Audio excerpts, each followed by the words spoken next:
El poder conservador de las nuevas repúblicas, Lucas Alamán y Simón Bolívar, y el objetivo de la clase de hoy es analizar cómo estas nociones que hemos estado revisando acá, ¿no es cierto?, en el texto de em, José Antonio Aguilar, respecto de qué se puede hacer, ¿no es cierto?, enfrentado a un panorama post-revolución francesa, em, cómo este panorama puede tener una influencia o pudo haber sido discutido en los propios ideólogos del sistema institucional republicano que se va a instalar en América, ¿no es cierto?, en el siglo XIX. Y aquí hay dos figuras bien relevantes que la bibliografía destaca. Uno es en México Lucas Alamán y Simón Bolívar para el caso sudamericano. Entonces, hoy día lo que quiero que discutamos es cómo estas ideas conservadoras, digamos, de alguna manera van a influir en estas dos perspectivas, porque según lo que habíamos visto en la literatura, hay una tendencia a pensar que solamente el liberalismo jugó un papel en la formación de las repúblicas, y nosotros sabemos, para el caso de Chile, ¿no es cierto?, el gran poder que tuvo la perspectiva conservadora con el llamado Estado portaliano, que no estoy tan seguro que Portales lo hizo, pero así, ¿no es cierto?, se ha denominado. Entonces, la idea es pensar cómo las nociones de república, la institucionalidad, es transferida a América, ¿no es cierto? Y en esa transferencia el papel fundamental va a ser la reformulación, la apropiación que van a hacer los intelectuales latinoamericanos en el siglo XIX. Esto tiene que ver, ¿no es cierto?, directamente con la idea de que mm, no hay una copia de modelos sin más, es decir, no es que copien un modelo y traten de instalar en América, no hay simplemente una imitación de lo que ocurría, ¿no es cierto?, en un lugar y se instala en el otro, sino que hay una em, reflexión respecto de que si esos modelos podían tener, ¿no es cierto?, una aplicabilidad en base a lo que estos intelectuales pensaban del lugar donde ellos vivían.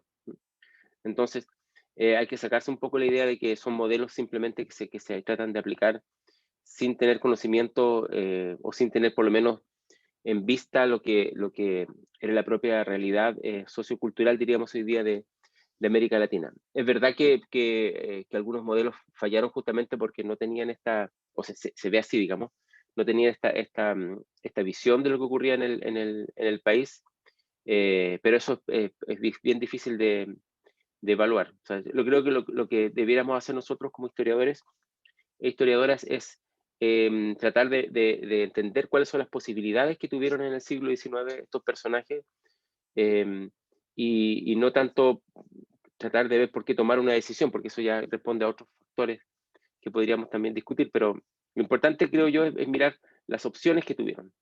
Y para eso es importante ver las fuentes en las cuales ellos pudieron, ¿no es cierto?, digamos, tener una referencia. Y aquí hemos mencionado tres grandes referencias, ¿no es cierto?, de la post-revolución francesa: Jacques Necker, Madame de Staël y Benjamin Constant, asumiendo que sobre todo Benjamin Constant es uno de los más citados, por lo menos dentro de la literatura que tenemos de estos propios personajes, como Lucas Alamán y el propio Simón Bolívar. Ayer estuvimos mirando eh, esta idea de que hay una suerte de desigualdad natural, ¿no es cierto?, que, que es propia de un orden natural, como ellos dicen, según estos autores, y por lo tanto todas estas perspectivas de igualdad y sobre todo de asumir la representatividad política con igualdad altera ese orden, porque genera un conflicto, genera una, un caos, digamos, en algún sentido, que esto no lo dicen de esta manera.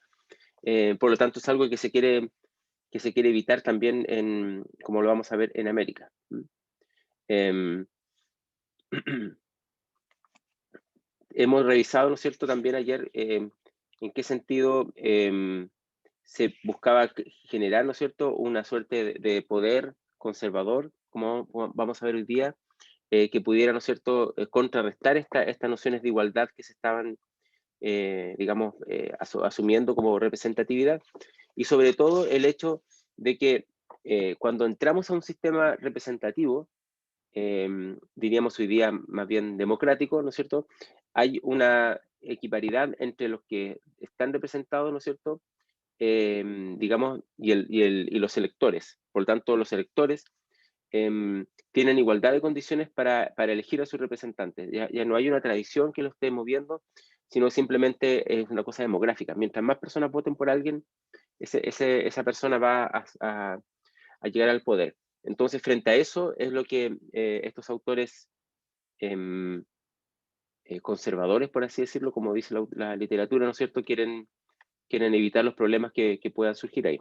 Y también evitar el problema que puede surgir entre las diferentes separaciones de poderes. Sabemos que en el antiguo régimen no hay separaciones de poderes, por lo tanto el poder se ejerce de una sola dirección, o tiene una sola fuente desde donde emana. Sin embargo, en la separación de poderes, ¿no es cierto?, esto está dividido y por lo tanto puede haber un conflicto, por ejemplo, entre el Poder Ejecutivo y el Legislativo.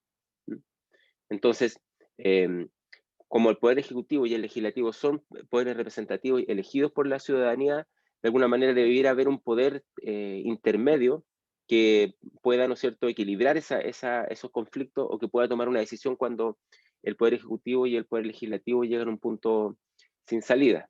Y ahí es donde entra, ¿no es cierto?, lo que sería el poder conservador, una suerte de tribunal constitucional que actuaría en el fondo como una cámara y en el fondo también como parte de un poder ejecutivo. Es un poco la perspectiva. Pareciera que fuera del siglo XIX y vemos que tiene bastante reminiscencia a lo que estamos viendo hoy día, sobre todo el caso de Chile. Bien, entonces tenemos acá estas dos grandes figuras, Lucas Salamann y Simón Bolívar, parte de la ley criolla, por supuesto, que se forma en Europa, que tiene no solamente una formación libresca, sino que también hacen recorridos y estudios en Europa. Todos estos son viajeros, también en los Estados Unidos. Y eso es lo interesante, porque tanto en Europa como en Estados Unidos van a ver lo que ellos pudieron haber leído desde América. O sea, lo que pudo haber sido un sistema, por ejemplo, representativo en Estados Unidos, o lo que pudo haber sido la Europa post, sobre todo Francia post-revolucionaria, ellos lo ven como in situ. Eh, por lo tanto, no solamente son unos mediadores en las ideas de la Ilustración, es decir, trae las ideas de la Ilustración a América, y eso lo podemos ver por sus lecturas, también por las bibliotecas que nos dejaron, ¿no es cierto? Podemos ver los legados hasta hoy día y hacernos una idea de cuál fue su proceso formativo, sino también porque fueron, como dije, testigos de cómo las nociones, ¿no es cierto?, republicanas empiezan a aplicarse cuando, por ejemplo, en España y en otros lugares como los Estados Unidos. Eh, Habíamos dicho ayer que para muchos criollos, a pesar de que en un momento el propio Bolívar más bien tuvieron una tendencia a continuar con una versión americana de la monarquía, se convencen, digamos, que el sistema republicano no era la única opción, ¿no es cierto?, y no había otras posibilidades. De lo que no podemos saber ahora si ellos realmente eran republicanos digamos, por principio, o adoptaron el sistema republicano porque no había otra opción. Eso no es tan importante, creo yo. Lo importante es ver cómo ellos tratan de aplicar este sistema republicano en América. Hay una diferencia de los autores que hemos estado leyendo, que vimos ayer, como Madame Stahl, Constant, qué sé yo, que ellos en Francia más bien elaboraron ideas, pero nunca las aplicaron. En el caso de Lucas Alamán y Simón Bolívar, sí intervinieron en los procesos legislativos. Por lo tanto, ponen en práctica las propias ideas de estos postrevolucionarios franceses en América. En este sentido, es lo que se llama, ¿no es cierto?, la noción de laboratorio legislativo, laboratorio constitucional, que es parte de lo que vamos a leer también en este curso cuando miremos el tema de las constituciones. Bueno, ya empezamos a verlo hoy día, pero me refiero que hay una perspectiva, ¿no es cierto?, de ensayo y error que se va a aplicar también en América como una suerte de laboratorio. Y estos personajes son quienes lo aplican y también son unos mediadores en estas transferencias de ideas. Bolívar, ¿no es cierto? Hay dos lugares donde uno puede mirar estas ideas en acción. Uno es la Constitución venezolana de 1819, conocida como la Constitución de Angostura, ¿no es cierto? Y la Constitución boliviana de 1826, que es la que vamos a ver en detalle hoy día.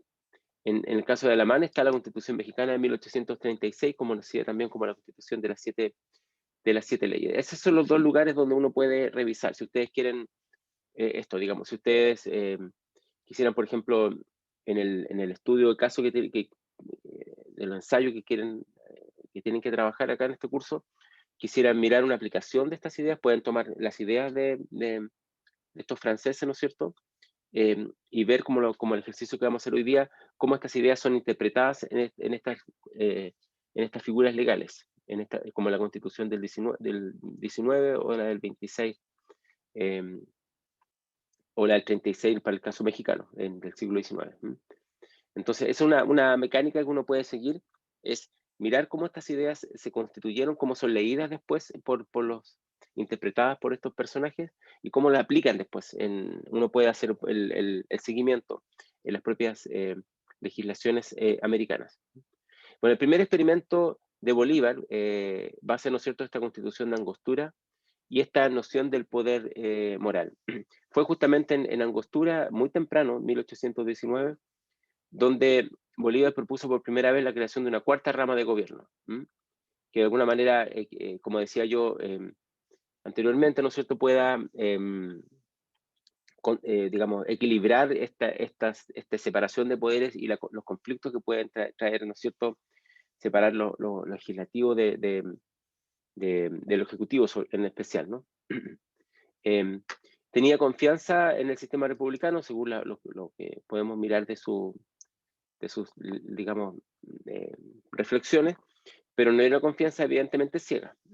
Estaba muy consciente que un buen diseño institucional era fundamental para evitar el caos. Esta palabra va a aparecer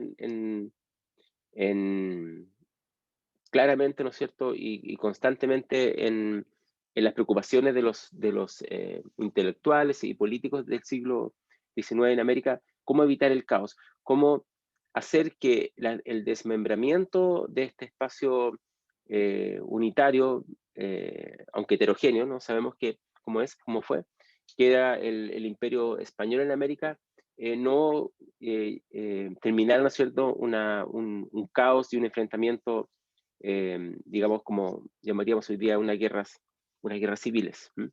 Entonces, ese va a ser uno de los grandes problemas que van a tener que enfrentar estos personajes, cómo organizar algo que tenga legitimidad, como hemos estado mirando, ¿no es cierto?, en la primera parte de este curso, el tema de la legitimidad, dónde construir la legitimidad, que se construye una legitimidad desde el propio sistema, o sea, desde dentro, y sobre todo, ¿no es cierto?, cómo tener una institución que permita evitar el caos, que permita, ¿no es cierto?, que los conflictos puedan ser em, de alguna forma solucionados al interior del proceso institucional y no por la vía violenta, que es una de las maneras que tenemos los seres humanos, lamentablemente, para enfrentar, no para solucionar, para enfrentar los conflictos. Por lo tanto, era necesario ajustar al sistema y a la cultura y la sociedad hispanoamérica esta institucionalidad que se estaba trayendo principalmente desde Europa o desde la experiencia de los Estados Unidos. Entonces, acá tenemos dos perspectivas. Una es la fuente europea o de Estados Unidos, sea cual sea, digamos, hemos visto varias opciones acá. Y otra, ¿no es cierto?, es la propia cultura y sociedad hispanoamericana. Ese es un poco es la labor mediadora que hacen estos personajes. Bolívar, como le queda, arguía que no todos los hombres eran aptos para gobernar, esta idea que es muy, muy cara a las aristocracias, ¿no? Y decía que las instituciones perfectamente representativas no son adecuadas a nuestro carácter, costumbres y luces actuales. Por lo tanto, tener un sistema completamente representativo no daba cuenta, ¿no es cierto?, de las características de América Latina, de América hispánica, diríamos, para el siglo, en el momento de Bolívar, porque no todos eran aptos para gobernar, según él, ¿no es cierto? No todos tenían el carácter para gobernar, las costumbres, es decir, que hayan sido, digamos, de una tradición de gobernadores, y también las luces, es decir, la formación. Las luces actuales, con la luz es una palabra que se emplea claramente como la palabra ilustración, ¿no es cierto? O en otros idiomas también, para referirse a la educación, en el fondo, a la formación educativa. Por lo tanto, Bolívar como Nequet pensaba que algunos debían gobernar porque eran más aptos para gobernar, es un poco la idea. En el discurso de Angostura afirma, ¿no es cierto?, la naturaleza hace a los hombres desiguales en ingenio, temperamento, fuerza y caracteres. Las leyes corrigen esta diferencia porque colocan al individuo en la sociedad para que la educación, la industria, las artes, los servicios, las virtudes le den una igualdad ficticia, previamente llamada política y social. Por lo tanto, claramente, ¿no es cierto?, cuando se habla de igualdad, y va a quedar, ¿no es cierto?, así muy fuerte en los, eh, en los reglamentos y en las constituciones, va a estar pensándose una igualdad más bien ficticia. Es decir, un Estado o una situación que permita que en algún momento, ¿no es cierto?, se corrija de alguna manera las diferencias entre los individuos, pero asumiendo que la naturaleza, como dice, hace a los hombres desiguales.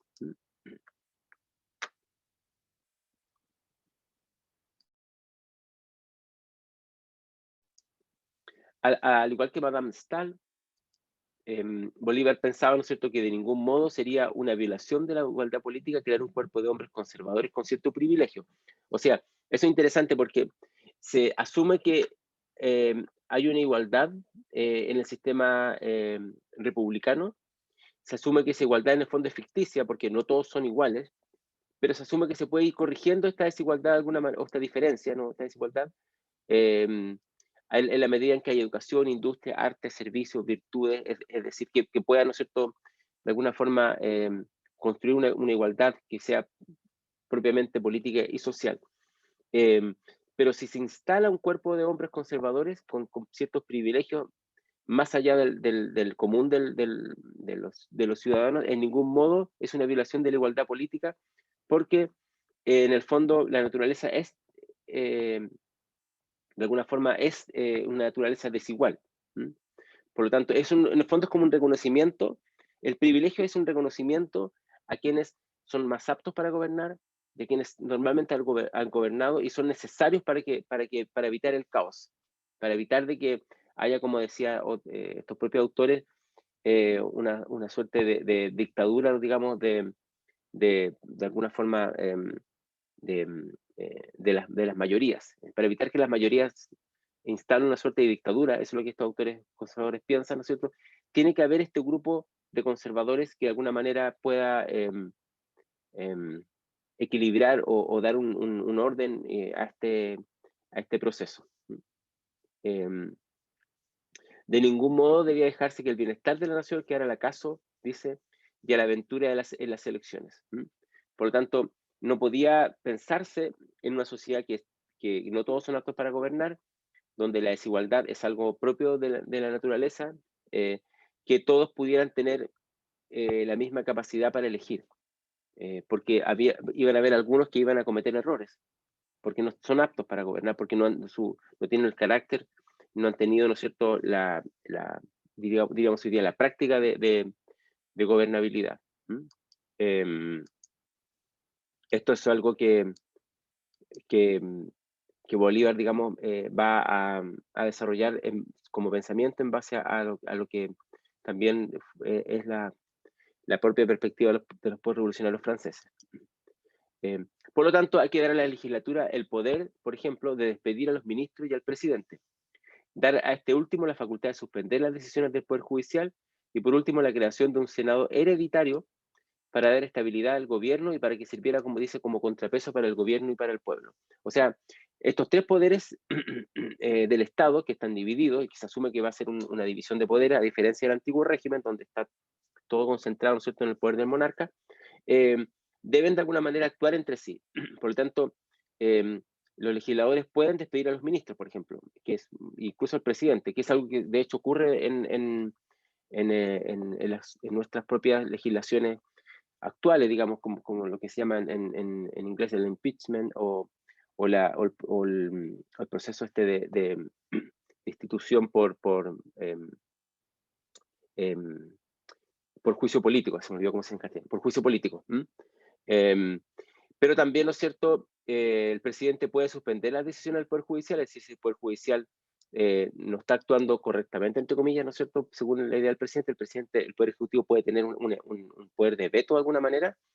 Y lo más importante es tener un Senado hereditario que dé estabilidad al gobierno, que por más que los electores elijan, ¿no es cierto?, eh, a personajes que, digamos, que se vayan, que traten de hacer, o que hagan lo que quieran, digamos, que sean medios complejos para la estabilidad, ¿no es cierto?, el Senado hereditario de alguna forma da estabilidad al sistema representativo, permite que las personas elijan a quien quiera, pero siempre pensando que si cometen errores, según esta perspectiva, va a haber alguien, un grupo, ¿no es cierto?, apto, que siempre ha gobernado, que va a poder ejercer eh, esta estabilidad.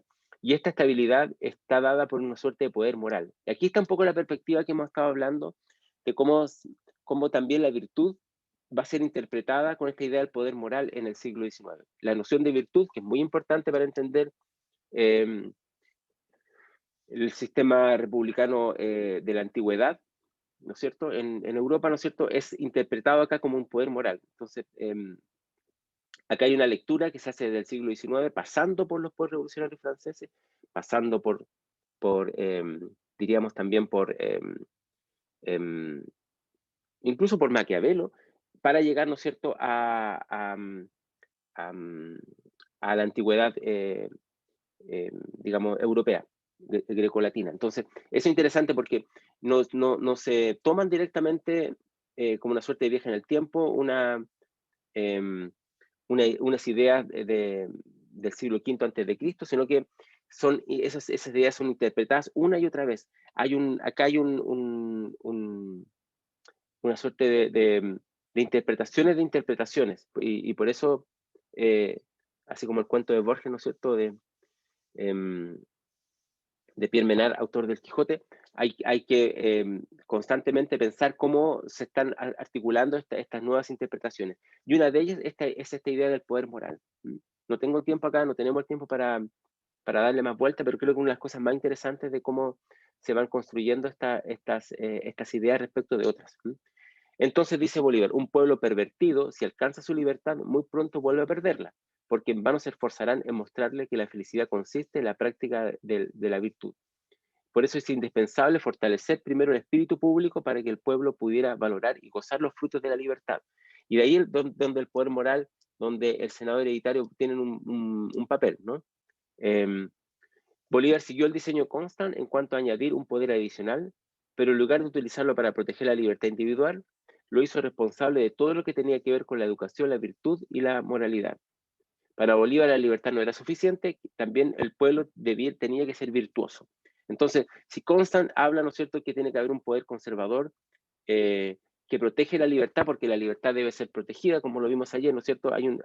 La igualdad atenta contra la libertad, eso es lo que dice Constant, ¿no es cierto? Hay que tener, ¿no es cierto?, este poder de alguna forma que ayude a tener una verdadera libertad. Lo que hace Bolívar es interpretar esta idea de Constant eh, para, ¿no es cierto?, ponerla en una dimensión moral. Por lo tanto, para que el pueblo fuera virtuoso, necesitaba de este poder moral, de este Senado hereditario, eh, constituido por personas que siempre han tenido la moralidad de gobernar y están con esta noción de la desigualdad natural, ¿no es cierto?, por sobre el resto de la población. Y esto entonces ha sido un sistema extraordinariamente equilibrado, según Bolívar, donde la gente sin virtud podía elegir a quien quisiera, incluso a personas no virtuosas, pero iba a ser, ¿no es cierto?, de alguna forma corregido por este Senado hereditario, pero también este poder moral a lo largo del tiempo iba a ir formando la virtud de las personas. Por tanto, nuevamente acá hay una noción desde arriba hacia abajo. No es que las personas en sí mismas en algún momento puedan ser virtuosas, sino que es desde arriba, teniendo un sistema político manejado por este grupo, ¿no es cierto? Por ejemplo, por este grupo que había gobernado, este Senado hereditario u otro, ¿no es cierto? Se va a ir, ¿no es cierto?, formando su virtud y su moralidad. Esto se parece mucho a las famosas cartas de Diego Portales, donde habla que primero hay que tener, ¿no es cierto?, un sistema fuerte para que, ¿no es cierto?, una vez que ya las personas sean formadas, diríamos acá, en su virtud y moralidad, ¿no es cierto?, puedan, ¿no es cierto?, alcanzarse mayores libertades. Claro, hay una diferencia abismal entre estas cartas que conocemos de Diego Portales a estas reflexiones políticas de Bolívar, que son mucho más elaboradas digamos, y mucho más desarrolladas intelectualmente. Bueno, entonces tenemos acá a Simón Bolívar, cómo va a ir organizando estas nociones, digamos, de corrección, entre comillas, de lo que daba, ¿no es cierto?, la igualdad. No sé si hay alguna pregunta con respecto a esto antes de continuar.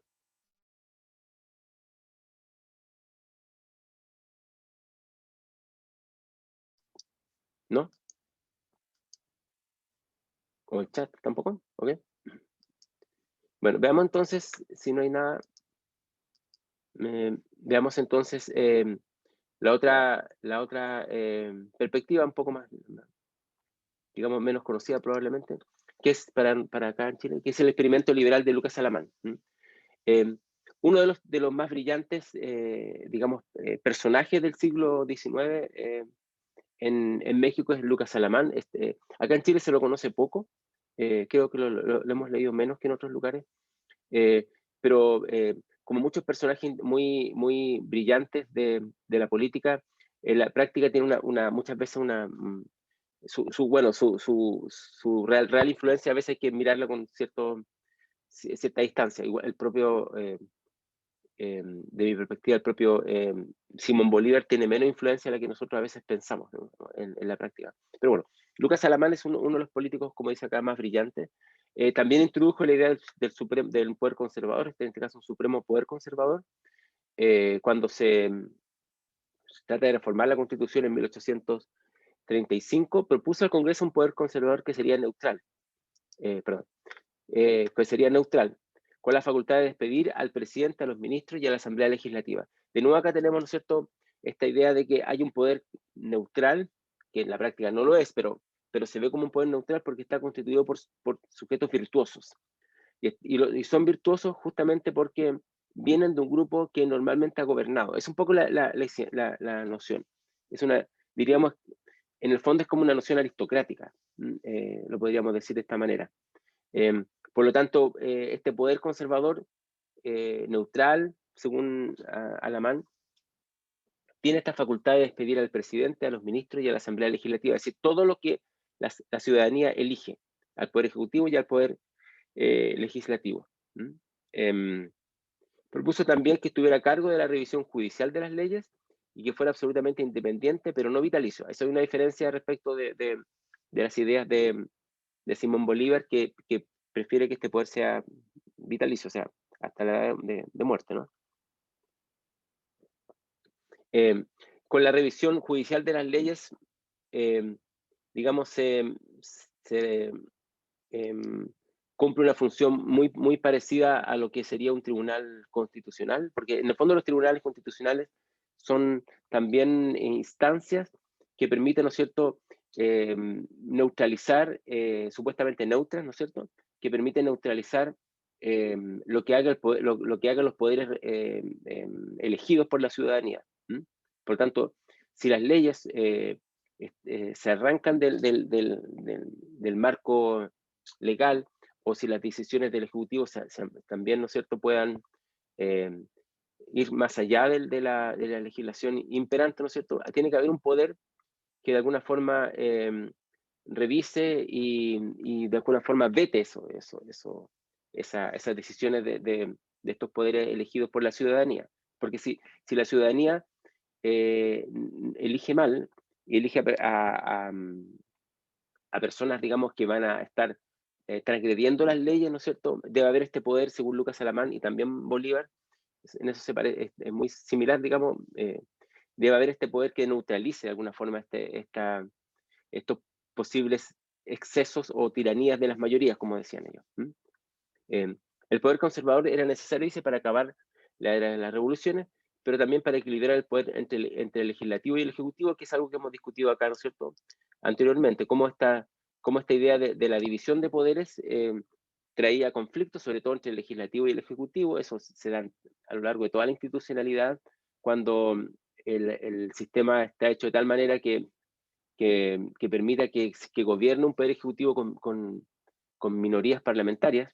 En algunos países eso no ocurre, digamos, porque eh, mm, si no hay mayorías de gobierno, digamos, no se puede elegir un primer ministro, digamos, como ocurre qué sé yo, en algunos países como en Alemania. Por lo tanto, antes de constituirse como un poder ejecutivo, digamos, primero el poder legislativo tiene que estar de acuerdo, digamos. Entonces, no existe posibilidad de que una coalición de gobierno no tenga mayorías. Por tanto, el poder ejecutivo puede gobernar con un poder legislativo que están en concordancia. Y cuando hay conflicto, ¿no es cierto?, se hacen elecciones nuevamente, se desarma, se vuelve a hacer una elección de todo el poder legislativo, y una vez que ello ocurre, ¿no es cierto?, se elige al primer ministro. Cuando eso no ocurre, como el caso que estamos viviendo incluso hoy día en Chile y muchos países, ¿no es cierto?, y hay un poder ejecutivo que tiene una minoría legislativa, ¿no es cierto?, se producen conflictos. Y entonces, para acabar con esos conflictos, pero también para las revoluciones y para que no sigan habiendo más cambios como se estaban dando, ¿no es cierto?, en el siglo XIX, Lucas Alamán era partidario de tener este poder neutro. Este equilibrio era necesario, dice, para proteger tanto al gobierno cuando los gobernantes estaban divididos y al pueblo de la opresión del gobierno. O sea, tiene un doble sentido. Eh, cuando no hay acuerdo entre el poder legislativo y el ejecutivo, pero también cuando el pueblo, ¿no es cierto?, puede, como dice acá, sufrir por la opresión del gobierno, es decir, por un gobierno que es despótico y que esté tomando decisiones más allá de las leyes. Entonces, ahí tiene que haber una suerte de poder neutro que según estos autores, pueda de alguna forma neutralizar entonces este poder del Ejecutivo. El poder conservador sería necesario mientras la virtud cívica estuviera ausente en la República, dice Lucas Alamán. El día que todos los hombres cumpliésemos los preceptos naturales y divinos, este valle de lágrimas y crímenes se volvía la antesala del paraíso. Bueno, con una retórica muy, muy bella, digamos, del siglo XIX. En el fondo lo que está diciendo acá, que una vez que la virtud sea incorporada por la población, ¿no es cierto?, ahí, ¿no es cierto?, podía el poder conservador, digamos, de alguna forma retirarse de esta... Profesor, disculpe, sí, sí. ¿con esa virtud se refiere como con lo contrario a la dictadura de la mayoría, o sea, la tiranía de la mayoría, o es como una idea más portaliana? No, en realidad no sé si hay ideas portalianas de partida. Nunca me he quedado he estado muy seguro de que Portales tuvo alguna idea tan elaborada. Más bien, lo que conocemos, recuerden ustedes, de Portales son unas cartas. Y suponemos que tuvo una influencia en la Constitución de 1832. Bueno, ahora, hablando un poco de Chile, eh, y el Estado portaliano y todas esas cosas a mí no me convencen mucho, pero quizás debería estudiarlo más. Pero ahora, respecto a lo que estamos viendo acá, hay dos nociones. Una tiene que ver con la noción de virtud, que es una noción tomada de la antigüedad. O sea, ustedes tienen que revisar ahí sus apuntes de, de los estudios sobre Grecia, sobre la antigüedad, sobre todo Grecia, bueno, y Roma. Y entender un poco de dónde viene este concepto de la virtud asociada a la idea de la comunidad o del bien común. Entonces, eso lo tienen que mirar. La noción de virtud está tomada, como dije, de ese origen de la antigüedad, pero está reformulada por las nociones en el tiempo de Maquiavelo y por el tema de la post-revolución francesa. Hay toda una reelaboración de estas ideas de virtud. Ahora, en términos contemporáneos, podríamos pensar que la virtud es actuar digamos, en virtud del derecho, o actuar en virtud del bien común, en términos de que las leyes están pensadas para el bien común, no actuar, ¿no es cierto?, en base a, a lo que llamaríamos hoy día, por ejemplo, corrupción. Eso es un tema bien complejo para el periodo del siglo XIX, y ahí está un poco el tema de la virtud, antes de entrar en la otra parte de tu pregunta, porque una de las características que articularon y que dieron, digamos, movimiento al sistema político en América era justamente lo que hoy día llamaríamos corrupción, es decir, la posibilidad de intervenir a través de influencia o de dinero para, ¿no es cierto?, obtener cargos, la posibilidad, ¿no es cierto?, de comprar, digamos, de forma ilegal, digamos, sin respetar lo que era el monopolio comercial, etcétera. Eso lo vimos cuando hablamos un poco de esta idea de que lo que llamaríamos hoy día corrupción era parte del sistema político colonial. Y que cuando se instala, esa es la tesis de Pitchman, ¿no? Cuando se instalan las intendencias, recordarán ustedes, en el siglo XVIII, para frenar esto, ¿no es cierto?, esto que llamaríamos hoy día corrupción, lo que hace es alterar el sistema político, y eso generó mucho conflicto en el siglo XIX, le dio más poder, de hecho, al poder, al espacio local. Entonces, la idea de virtud un poco está asociada para enfrentar lo que hoy día llamaríamos corrupción, por un lado. En segundo lugar, nosotros esta idea de virtud viene reelaborada por distintas épocas, digamos. Entonces, no es la misma, vamos a ver, que es la misma palabra que en el periodo de la antigüedad.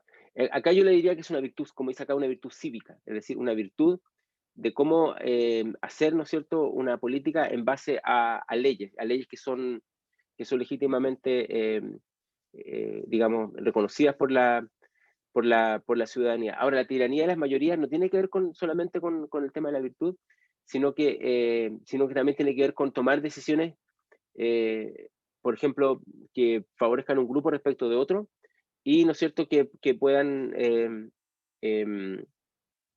alguna forma, alterar, ¿no es cierto?, el equilibrio político. Que un grupo, ¿no es cierto?, por ser mayoría, tome todas las decisiones. Eso, cuando los sistemas representativos tienen que evitar que un grupo, cuando llegue, ¿no es cierto?, a ser mayoría, cambie completamente el estado de cosas, de modo de alterar a otros grupos que son minoritarios, ¿no es cierto?, su sistema. Hay que tener un sistema común para todos, y aunque hay una mayoría, hay cosas que no pueden ser modificadas. Es un poco la idea asociada a esta noción. Entonces están estas dos perspectivas.